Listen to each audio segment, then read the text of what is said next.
As a big Diana OTP, I was wondering what your opinion on the fact that she has no clear identity. She looks really versatile, but not really good in anything besides hard engaging. I felt like she has a stronger identity pre-rework as a pure assassin when unlocked her full kit.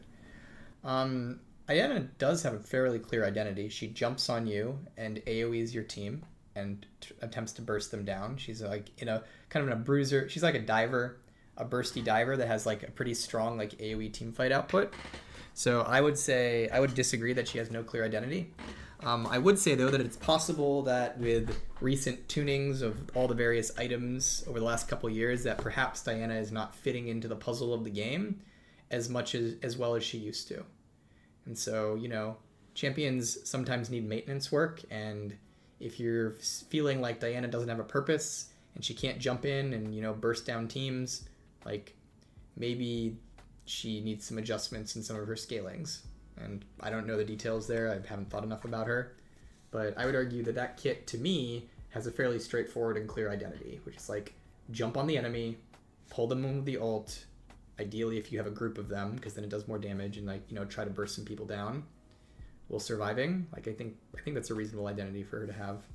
Whether or not she's fulfilling it as well right now, that's another question. How does it seem like Aurora has been turning out? I really like her, but I'm worried about Pro-Jail and with people buying Malignants, her ending up with more AoE burst. So I don't know a lot about Aurora. I haven't been like paying attention to like champion stats since I left. Because again, remember I'm out right now. I'm relaxing. Aurora has seemed to have gotten like a pretty like, you know, decent player base in top and mid, which is cool. She's got like about you know, her player base is split between top or mid. But that said, I think the biggest thing that's going to like affect Aurora and be pretty rough is potential for Pro-Jail. That's something that is going to have to like help her out, because my guess is long term right now she might be in a spot where she's probably a bit weak for the average player, and so I would worry if she's, you know, still really strong in pro. And that's something we always just have to think about for a new champ. So I don't know. I'd say overall like Aurora's pretty cool. I couldn't really tell you how successful she is. I just haven't, you know, kept track of the data.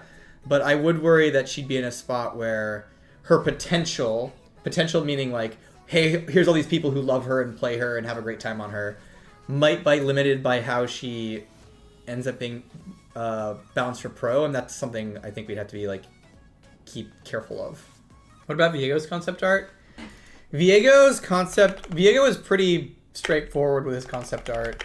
The thing that the artist on Viego came up with fairly early ended up being like close to what he ended up being. This was like a big key art for him. This one here. And so Viego, this is very similar to what the artist started out with. So he didn't actually change all that much through ideation. He was always kind of intended to be a kind of the comparison is Rockstar. Like a lot of people, when they heard about the Ruined King, they expected like, you know, this old man in heavy armor, kind of like an Arthas like thing going on, or Uther or something like that. And from very, very early on, the take on Viego that the team wanted to pursue was like, well, what if we like subverted that expectation and made him like a young, arrogant Loverboy rock star, and like what does that mean, and what would that look like for him? And so this is like where we came from. And then, you know, we were always thinking about like, what was the blade of the Ruined King? What does that even mean? And one of the fun ideas was like, well, the hilt is actually what you see in the icon, and there's this whole more sword there. One of the things that we did explore for him, but eventually just got vetoed, is there was an idea that his blade was shattered and it needed to be reforged. There was an idea that his blade was like shattered and needed to be reforged a little bit. Dude, why didn't none of... not this wasn't the concept, but like he had like a broken blade, and basically the idea was he would start out with a hilt of the blade of the Ruined King in his inventory at the start of the game, and he would be running around carrying that hilt, so he wouldn't even have his full sword. And as you'd kill people, you'd absorb their souls, and you'd put those souls into the sword, and it eventually would reforge into the entire blade.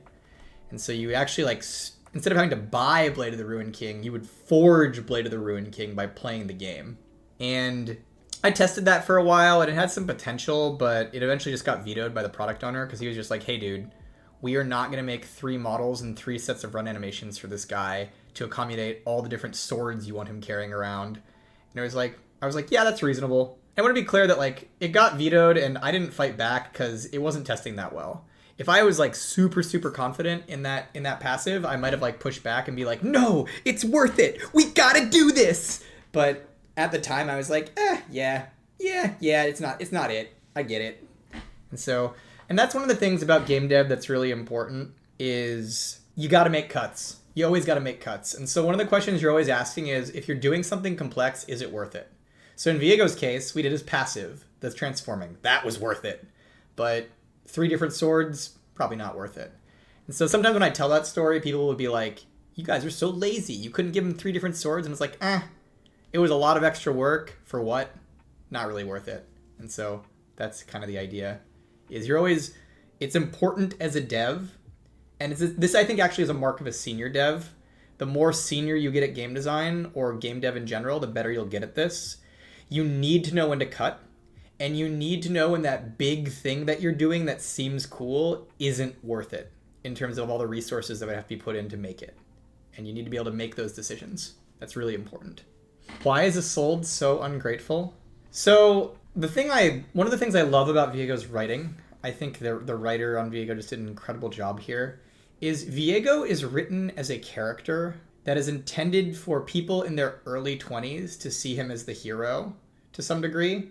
Obviously he's evil and does bad things, but to see him as like, oh, he's so dreamy. Look at how much he loves Isolde. He's just such a great guy. He's just so tortured, right? Like, and then he's written for people in their late 20s who have had a relationship with a VIEGO to know that like actually VIEGO is not a great guy, and Isolde was very right to not be okay with him resurrecting her, and he actually is very selfish and has a lot of very, very deep problems, and being his queen is not as great as you think it would be.